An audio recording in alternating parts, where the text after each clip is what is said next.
What black person does cocaine? You didn't even get the crack. You didn't even get the cheap shit. All right, y'all. What's up? What's up? What's up? This is Poetry. We back, y'all, with Rebel on BET. This show, it's pretty good. I like the dynamic of it. Love the way this is rolling. So let's hop right onto it. So it starts off with Rebel rolling through the neighborhood on her little Huffy. And she rolled up on this drug deal. And I'm tripping off the Huffy because I'm like, that is so typical LA. You see people riding through on their swings, on their little Huffies. They could be 40, 50 years old and they ride on this little Huffy meant for a preteen. So Rebel rolling through on her little Huffy. She roll up on this little drug deal. They spot her and they go in their separate directions, but she ended up taking the dope from the dude who was buying. And she rolled up on the guy who was selling. And now he like, look, you ain't 5-0 no more. Don't even roll up on me like that. And she's like, fool, you better act like you know who the fuck I am. He shoves her ass off the bike. And I'm like, really, dude? You really finna hit this girl? He shoves her ass off the bike. They get to banging. I'm like, OMG. He got Rebel down on the ground, but she's still throwing her little jabs on in. When the police roll up, Rebel gets on top of him. She starts beating the cowboy shit up out of him for real. Like, okay, so they come and break it up. And she's like, get up off me. Get up off me. The cop is like, okay, what the hell is going on? She say, we just play fighting. He's like, play fighting? The dude say, yeah, ain't nothing. We know.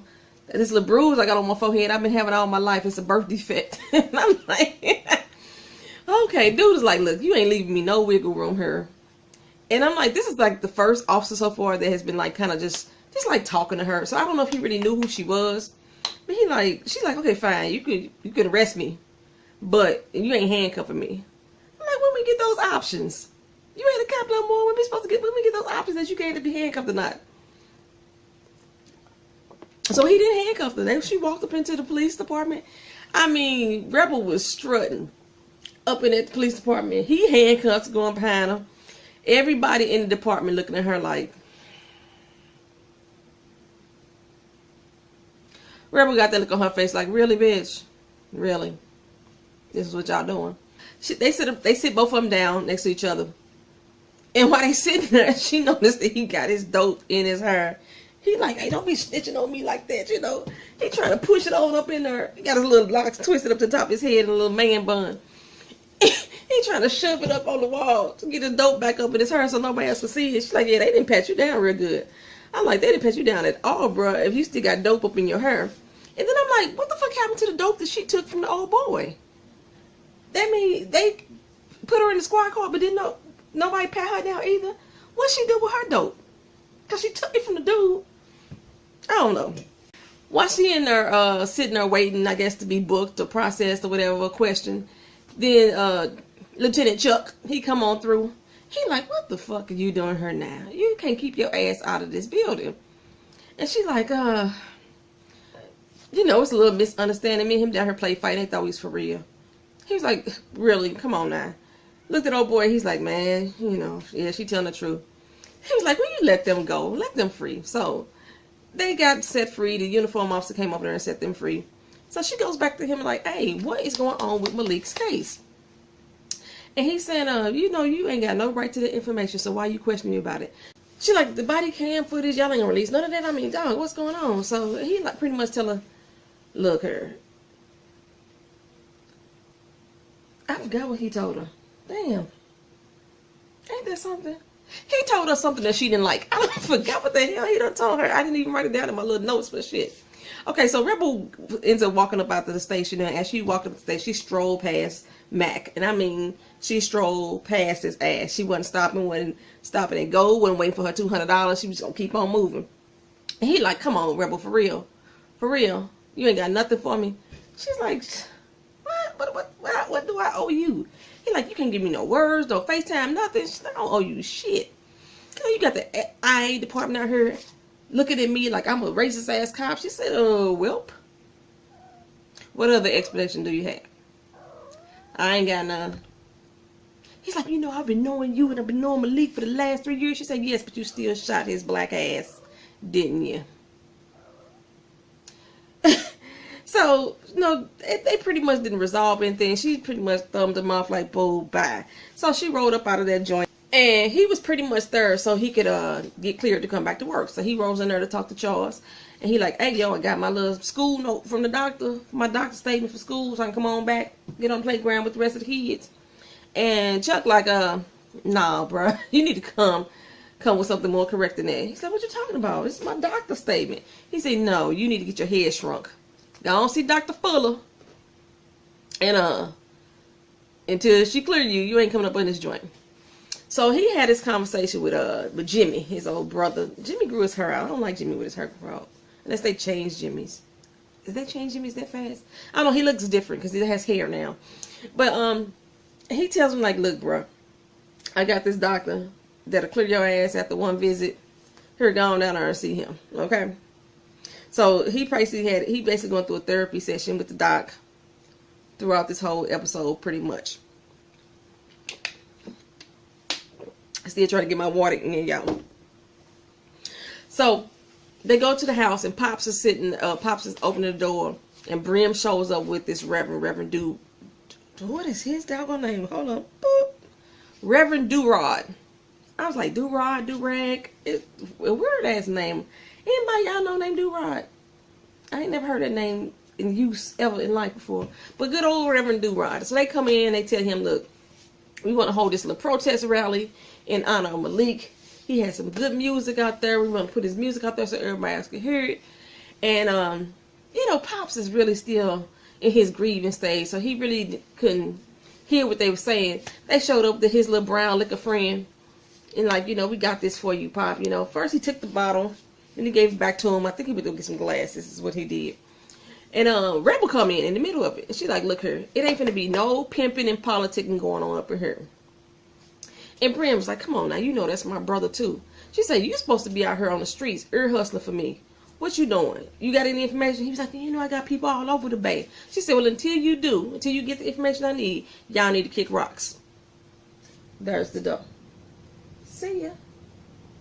And he like, for real? That's how we gonna do? So they left up out of there. Reverend DuPont I used to call him DuPont like the paint.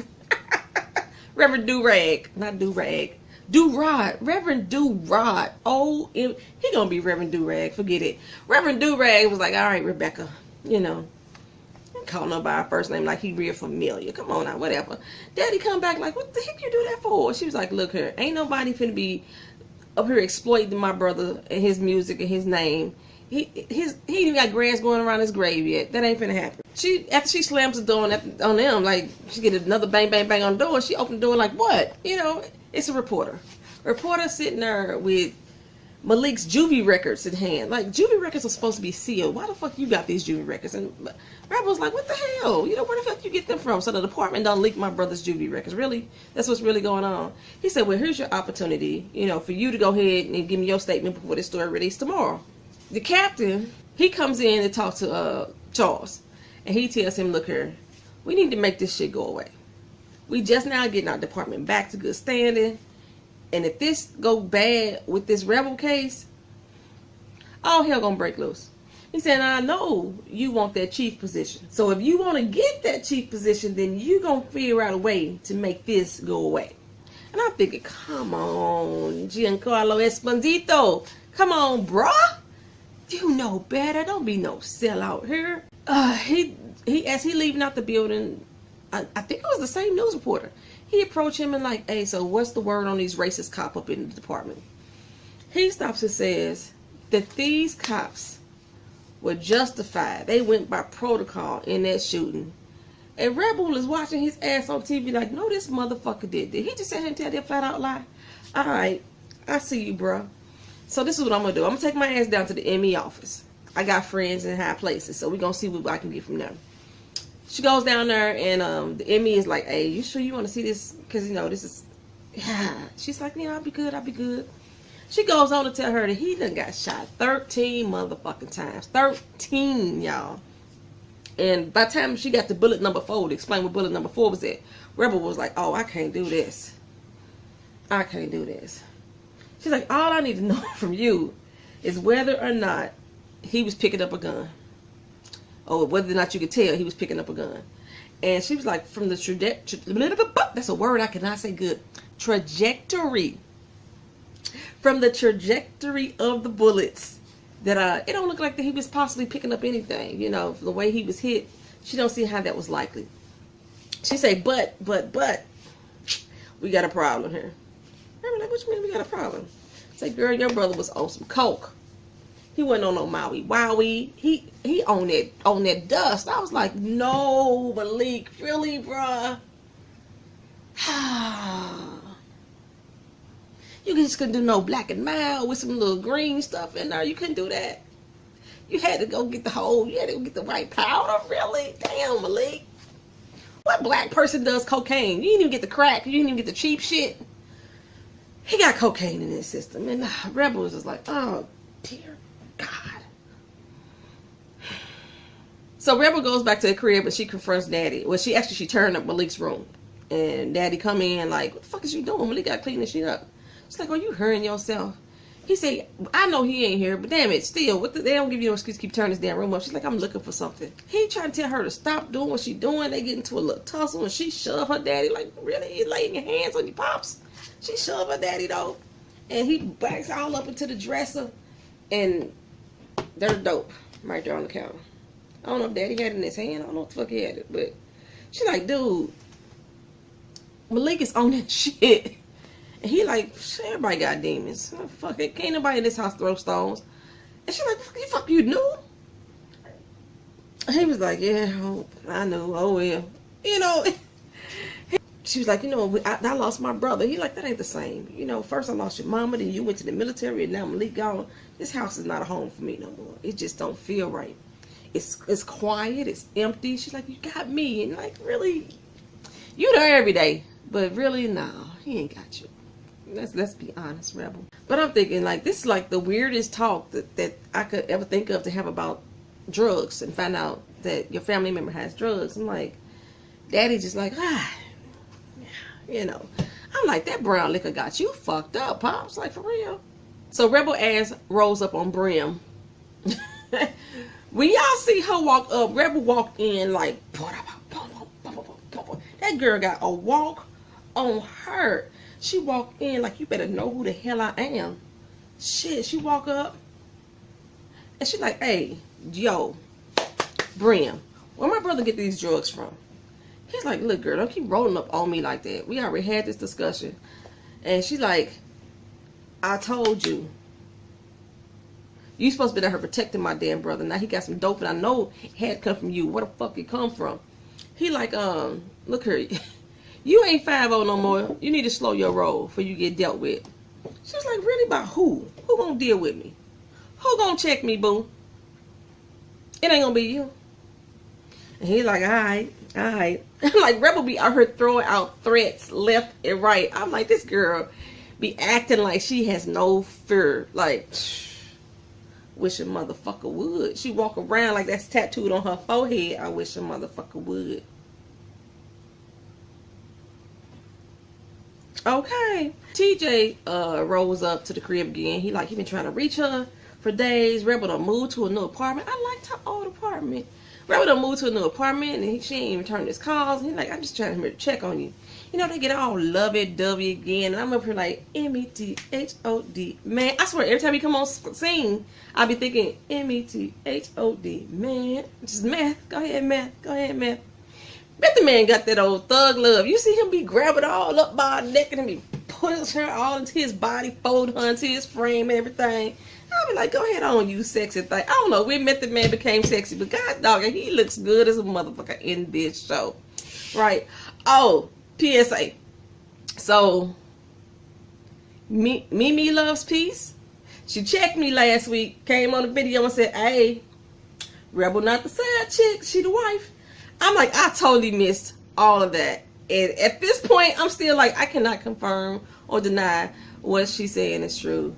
Is Rebel the wife or what the hell is going on? But still, like, he got a chick, right, that she know about. And last episode, I remember them saying that him and the chick been together for quite a while. I'm like, you still busting out your wife, though, even if she is your wife? I'm like, both of y'all wrong as a motherfucker. I guess she feel like I got papers on you. That means I got papers on the penis, too. So, okay.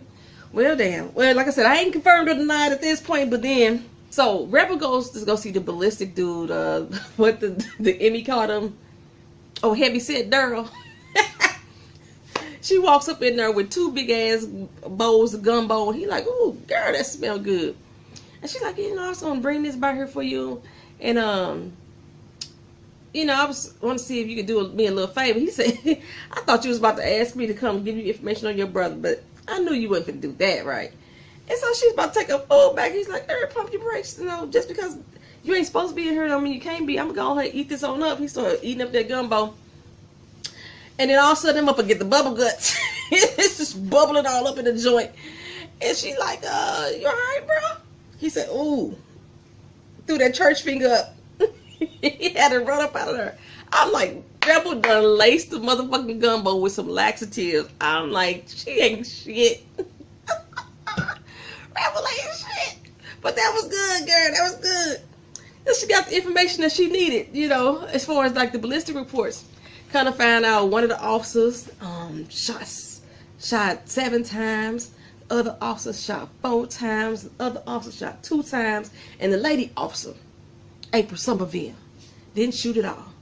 She just confirmed what I already knew. I told y'all last week, she looked at her partners, her comrades like, "Why the fuck are y'all shooting?" She didn't shoot a damn thing. So now Rebel got to go have a sit down with her. You know, she got to go look her up. So she goes up into the, I guess the copper lounge, because it looked like a bunch of cops already in there. She go up into the copper lounge, and who she see? Hector. She been calling Hector all episode. He ain't been returning her calls. And he was like, "I ain't been avoiding your calls. I just been sick." Dude, you could answer the phone if you was sick. You could pick that phone up. You could text back, be like, "Hey, you know, I ain't got no voice right now." You could have did something, but you didn't. You was avoiding her. So she was like, "Look here. I was looking at the records. I couldn't find no damn Texas." He like, well, his name and information was in there a week ago. I don't know why Texas information ain't there now. So he pretty much plays security for Texas. When Texas throw these little rave parties, you know, the little pop-up parties, you get the text message, find out where they at, so nobody would come shut them down or have time to come shut them down. So she like, "Hey, put the word out. When you get the word again, let me know." In the meantime, April Somerville had came up in the joint, right? And that's really who she was there to try to meet up with. But when Hector started having a conversation with her, April noticed her, and April burnt up out of there, right? So she get always to April's house, and of course Rebel is following her. And she's like, "Why are you at my home?" And she's like, "Look here, I know you a good cop. I just want you to come forward with the truth." She's like, "Look, I know, I feel bad about what happened to your brother, but I can't do nothing for you, right?" So she didn't really get no help out of her. She walked up in the crib. Rebel went back to the car. She sitting in the car pondering like, what the fuck to do now? And while she pondering this information, the dude walked up to April's house and looked like Jimmy to me. And April opened the door and she hugged and kissed all up on him. I'm like, "Oh, is that Jimmy she's smashing?" Soon as I had that motherfucking thought, they cut to the next scene and Rebel rolling up on the on Chuck like, "Hey, what the fuck is going on with Jimmy in Somerville?" So yeah, Jimmy is messing around with Somerville, which is why I guess she won't come forward about what really happened in the shooting, because she's still saying that he went for a gun too. I'm like, that dick must be good. Jimmy laying it down, I guess. I had to give y'all my church finger. So Pastor Durag and Brim, they holding the protest rally anyway. They out here selling Malik CDs and t-shirts and stuff. You know, they pocketing big dough off tonight. They give it a little rah speech, and I'm thinking, Ferguson again. Oh, this reminds me of Ferguson. And I don't know, in a funny kind of way, I think they're trying to say that Brim is Darren Seals. I don't know. I hope that's not where they're going with this bullshit. But anyway, they got them up there doing this little protest rally, and Daddy rolled up, and he like, "Hey, I got something I want to say." Chyna was following him around earlier that day, and of course she got busted out. He always make the most racist Asian jokes in her presence. That's pretty much how the conversation went. He was like, "Hey, take me. I need you to drop me off somewhere." Now, it was broad motherfucking daylight when he said drop me off somewhere. Now it's pitch black at night. Y'all ain't took that damn long to get to wherever y'all wanted to go. That was bad editing on BET part right there. It was broad motherfucking daylight. It wasn't like the sun was going down over the bayou, over the river, over the Pacific. Oh, Pacific because they in Oakland. But still, and now it's pitch black ass dark. And y'all just now making it to this rally? Okay. We're going to go through. Y'all need the nighttime for the effect. Because like I said, this was Ferguson right here. This was the night that everybody was out there and they was rallying. And Mike Brown mama stepped up on stage to come tell everybody to take y'all ass home. Get away from this police department. And that's the same thing that Pop said. Like, hey, you know, we out here in honor of my son. And on the flip side of what the hell Brim and them out here doing, they out here capitalizing off him. All this shit out here, all the merchandise, the music, and the t-shirts, all of it for free. The look on Brim's face, I was like, motherfucker. Even past the do-rag was in the back. I was like, oh shit. There go my tithes and offerings out, damn it. But yeah, so he told them that, so they he's like, you know, we out here for my son and we gonna get justice for my son. So when he said he gonna get justice, everybody turned like, justice for Malik.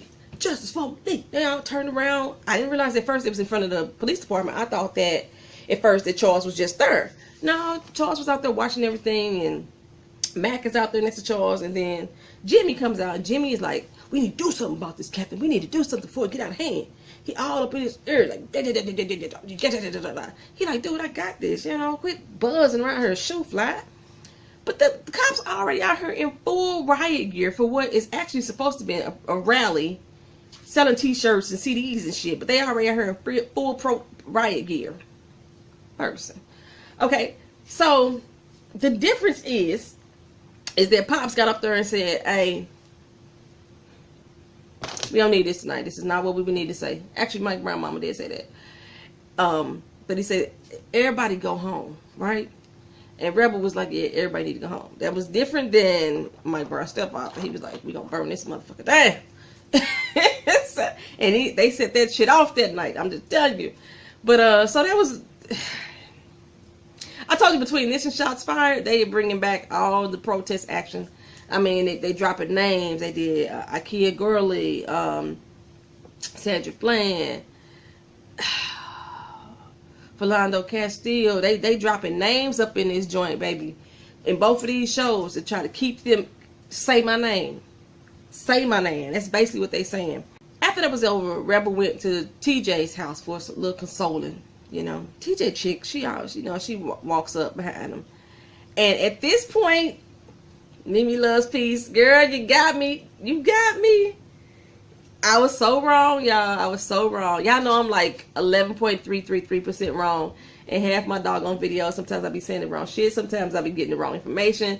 I be switching storylines up. Y'all know 11.333% I be wrong. So this time I was wrong. This was part of that 0.333%. And Mimi Loves Peace put me on game. She checked me. They are married. And Rebel tell old girl, like, bitch, you the slide. And Meth, get your life right before it's too late. That's pretty much how that ended right there. So Rebel then goes over to April's house. And she starts to knock on the door, and the door opens up. And I said, oh, this bitch is dead. Rebel walked through like, April Somerville. April, where you at? Goes through the dark house.